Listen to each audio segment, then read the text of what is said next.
হয়েছে। প্রিয় ভাইরা, আসসালামু আলাইকুম। দেশ ও দেশের বাইরে যারা আছেন, এই মুহূর্তে বনমালা রেলগেট রেল লাইনের যারা এই আটাফেরা চলাফেরা করবেন সাবধানে থাকবেন, কেন রেল লাইনে হাঁটতে যেয়ে আমাদের এক ছোটো ভাই ফয়সাল তার সামনে সাপটা দেখার পরে তার বন্ধু বান্ধব নিয়ে সবুজরে নিয়ে এই সাপটা কতক্ষণ আগে, এই 2 মিনিট আগে এই সবুজ টবুজ যারা সবাই মিলে এই সাপটা মারছে। প্রিয় ভাইরা, আশেক ছিল এবং তারা এই সাপটা মারছে।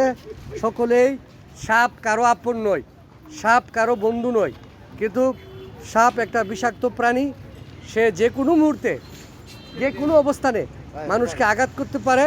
তবু রাস্তাঘাটে এই গরমে, আমাদের সারা বাংলাদেশ না, এই গরমে বহু জাতীয় সাপ এবং জাতি সাপ এবং গরমের তাপে বেরিয়ে যাচ্ছে এবং তারা বিভিন্ন কারণে তারা মানুষকে আঘাত করার চেষ্টা করবে। সেটুকু আশা রেখে আমি সকলকে অনুরোধ জানাবো, আপনারা রেল লাইন কেন যে কোনো জায়গায় দেওয়া হাঁটাহাঁটি করার আগে চিন্তা ভাবনা করে চলাফেরা করবেন। সেটুকু আশা রেখে আমি আপনাদের বিদায় নিচ্ছি। আসসালামু আলাইকুম।